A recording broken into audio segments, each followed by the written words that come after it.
Hello and welcome to Africa Today. I am Mike Okwache. When South Sudan won independence from Sudan in 2011, oil was seen as a potential spark that could reignite tensions and cripple the new nation. The precious commodity is pushing South Sudan's neighbors and biggest foreign backers to help end a month-old conflict between the government and rebels. China has cast aside a long-standing policy of non-interference and is backing peace talks. But you may consider what is in it for China. Now, meanwhile, away from South Sudan, a 10-month sectarian violence have left thousands dead and almost 1 million people displaced in the Central African Republic. But 2014 seemed to have started on a bit of a positive note for the heart of Africa as Michel Djokovic resigned from office on the 10th of January after failing to unite the country. Now, Catherine Samba-Panza is now the country's interim president and the first woman to do so. What do you make of the latest developments in South Sudan and the Central African Republic? Share your thoughts with us on Twitter at TVC Africa Today or send an email to africatoday@tvcnews.tv. We'll take this report on Africa Today. We'll be right back. Welcome on board.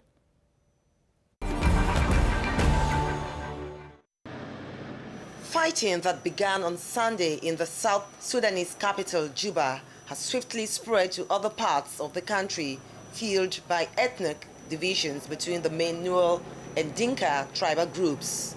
The two men at the center of the crisis belong to either tribe. South Sudan's President Salva Kiir or Dinka, his former Vice President Riek Machar from the Nuer tribe. A very good agreement for both parties. The African Union is concerned not only by the ethnic coloring of the conflict, but also by what it has termed a war crime. This is a reference to the killing of United Nations peacekeepers and civilians at the UN camp on Thursday. A delegation of international and African mediators on Friday met with President Salva Kiir in Juba.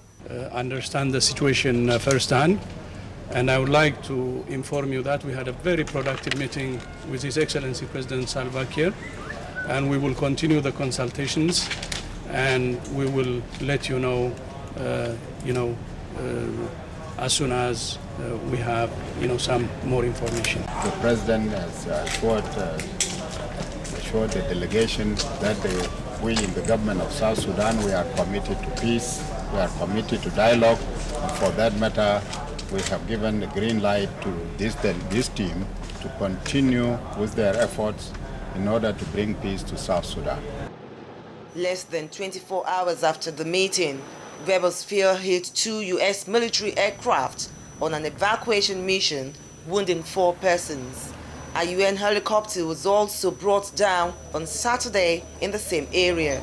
South Sudan blamed the attack on renegades troops in control of the breakaway region. The violence has so far killed hundreds, and as world leaders worried that a full-blown civil war could ignite in the country, Africa's youngest. Right, South Sudan President Salva Kiir has accused the UN peacekeeping mission of acting like a parallel government in his country. Now, his comments came after his government accused the UN of hiding rebels and guns at their camps, which they deny. Now, but the UN says both government, soldiers and rebels have committed atrocities in one of the world's poorest countries. To discuss South Sudan and Central African Republic on Africa Today, we have Dan Ekere, a lecturer with a specialty in political philosophy at the University of Lagos here in Nigeria. It's good to have you join us. Thank you, it's a pleasure. You're welcome. And Happy New Year. I wish you the same too, thanks. All right. And later on the show, we'll be linking up on Skype with David Smith, Director of Okapi Consulting from South Africa, and Joseph Mulan from London. They'll be joining us later on. Let's start with South Sudan. Now, the UN peacekeeping forces on ground and so on. Yeah. There seem to be some accusations and counter-accusations from the president and so on. But what do you make of that controversy on ground so far? Well, you will always find controversies where there are, problems of this kind. There's a clear case of, insecurity. There's a clear case of, poor management of resources. but in terms of human and what have you. And there are equally vested interests. You know, don't forget that South Sudan is actually a creation of crisis. You know, it came as a result of crisis. So if it's now emerged in that kind of situation, yeah, such accusations will be. But the issue is that, yeah, in accusing the UN peacekeeping and what have you done as an individual or as an entity, as a government? Have you been, because one thing is that you need to be able to show that you have the capacity to deal with issues on ground. At the moment, yeah, the leadership has not been able to show very clearly that competence, you know, or the goodwill, or whichever way you want to put it, to actually harness, you know, and harmonize all the resources to ensure that there is peace. And but you will always find, if from the beginning, the government is finding it hard to trust the UN peacekeeping force. Yes. How far do you think the UN peacekeeping force can go? Yeah, it will be a lot of, it will be a bit problematic, but that notwithstanding, yeah, you could always find such accusations, you know, distrust. But the bottom line is that it is obvious that there is crisis in South Sudan. And it is very clear equally that the government of South Sudan on its own cannot deal with the situation. So apparently you will need, you know, a peacekeeping force. You know, that, so the accusations notwithstanding, the peacekeeping mission still have to continue with their responsibility to ensure that, because at the moment you find that the government, you know, each time there's crisis of this kind, the government functionaries, the various, you know, political office holders would be secured one way or the other. It is usually the common man that is bruised. So these people have to be on ground to ensure that people, you know, security is taken seriously. If we just relate it to the aspect of the president who is saying that, yeah, the peacekeeping mission is the one doing this or that, if you leave it to that, obviously you will still find, you know, a situation where rebels will reign. Okay, now we'll come back to this. We have Joseph Muland from London. Joseph, it's good to have you join us on Africa Today. Now, from aid assistance and sending more troops, how else can the international community support the government of South Sudan?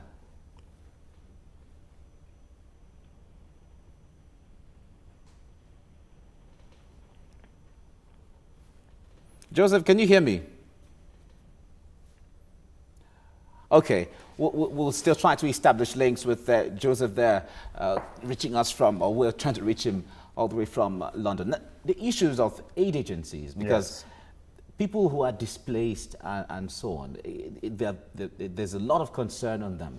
But if there's still violence and fighting, the whole place is volatile, how will they ensure that the aid agencies, the assistance is flowing into the people? It will definitely affect. It's going to affect them, you know, because if this situation continues, the tendency for, you know, the various agencies to want to, you know, stay away, stay off the, you know, crisis reading areas, yes, will be very high. So if that is the situation, then the likelihood of, you know, these people getting food will be, you know, kind of difficult. It's going to be difficult because you don't find a situation where you want to rescue somebody and in the course of doing that, you voluntarily offer your life to be taken. You know, so their security is paramount, it's important. Until they are assured of that security, it will be difficult for them to actually come to the aid of the people. Okay. I think we have Joseph Muland now. Joseph, it's good to have you on Africa Today. I was asking you earlier on that apart from aid assistance and sending more troops to the South Sudan, how else can the international community help to support the government?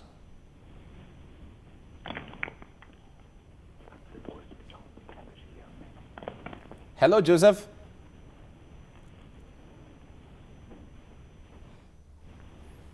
All right, I think we're still having issues there on the audio. But however, looking at the pedigree of the president, Salva Kiir, he has at first talking about the peace process that was going on in Ethiopia between the rebels and his own representative and so on. At the time, he was saying that there are not going to be any kind of conditionalities and so on.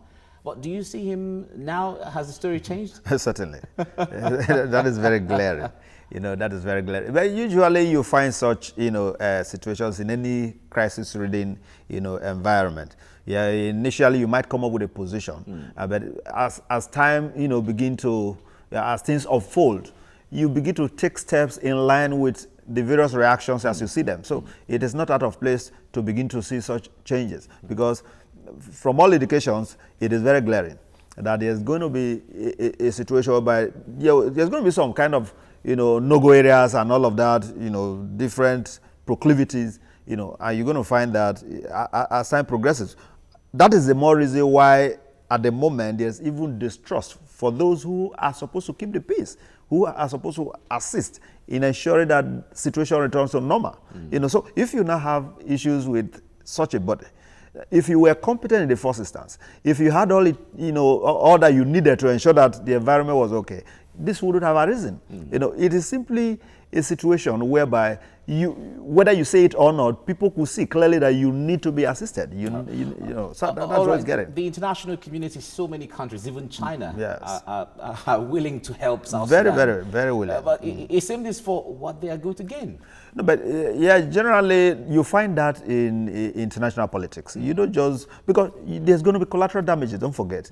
As you go into these, crisis zones, you are likely going to lose some of your very good hands. You're going to lose a lot. You lose resources. So why do you go into that? When you find, a situation whereby people are called philanthropists, what do you really call philanthropy? Is it giving without motives? Okay. Is it just the willingness to give? So people who are coming to assist have one interest or the other. And such interest is actually usually very germane. It could be economic, it could be political, it could be both. So when you find people expressing intention to want to come to assist, obviously they would have equally ironed out those particular areas of interest. Yes. So okay. that is not ruled out at all. So for China, that is usually not, too, involved in this kind of, it's so indisposed. Now they are very willing, they are prepared, and they have the resources. That would tell you that something is at stake. All right, but viewing it from here, what are your projections for the South Sudan?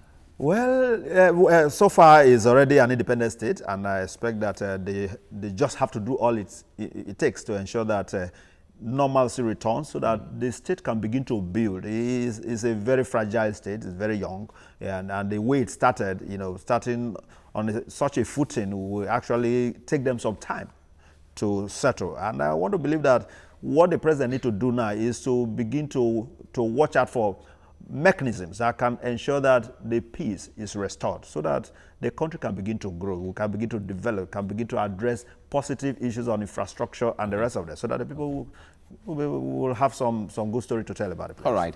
Okay. We'll go on a quick break, and when we return, our next stop is on Central African Republic. Stay with us.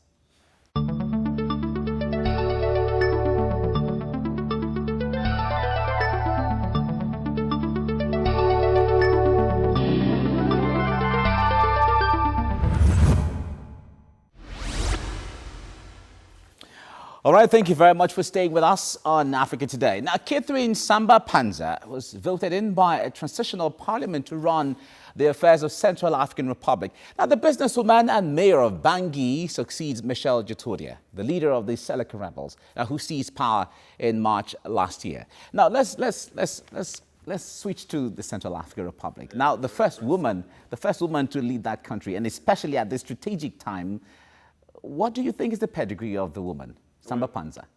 I think politically. Samba Panza, from all indications, has what it takes, to pilot the affairs of Central African Republic for now.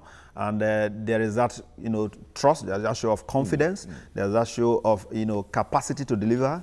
She has the requisite education, she has the requisite experience. Don't forget she was born in Chad, but at the age of 18, she moved to Central African Republic. Means that between then and now, she can be described as somebody who is strange to the happenings. She is part and parcel of the event. She knows how, she understands. She understands the feeling of the people. She understands the predicament. She understands their expectations. So she has what it takes. And I think the time is even more challenging. It's now on her shoulders.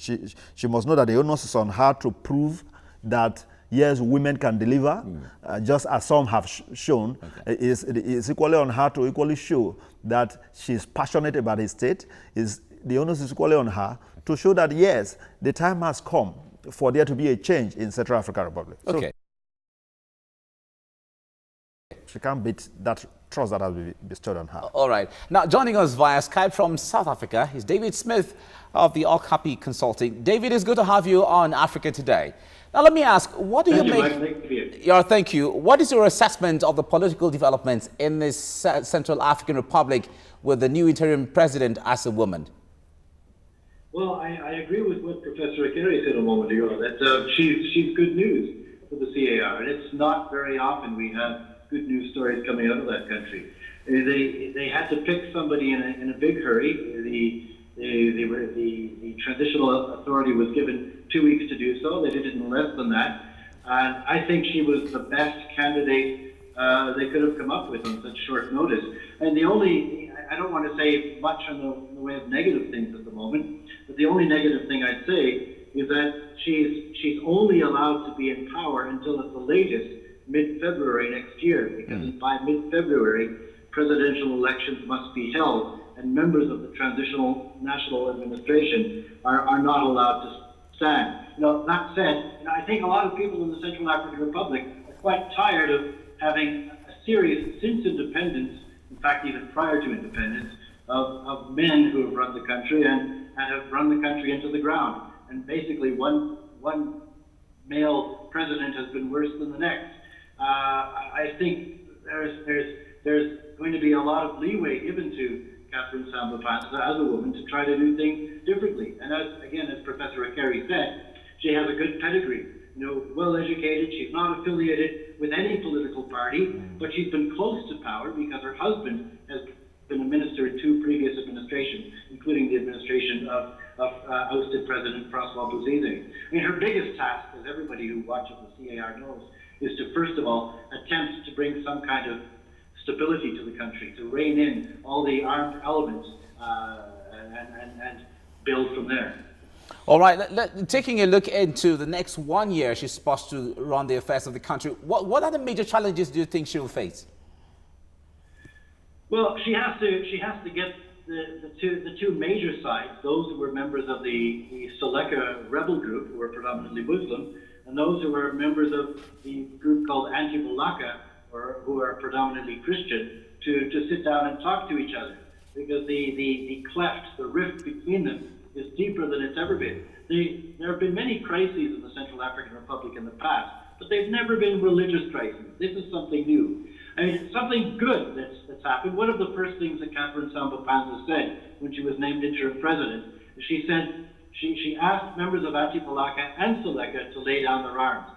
Spokespeople for both sides, the Anti-Balaka and former Seleka rebels, have said they're willing to work with her. And a little bit earlier today, the Catholic group based in Rome called St. Egidio announced that it would be willing to facilitate dialogue between all the belligerent parties.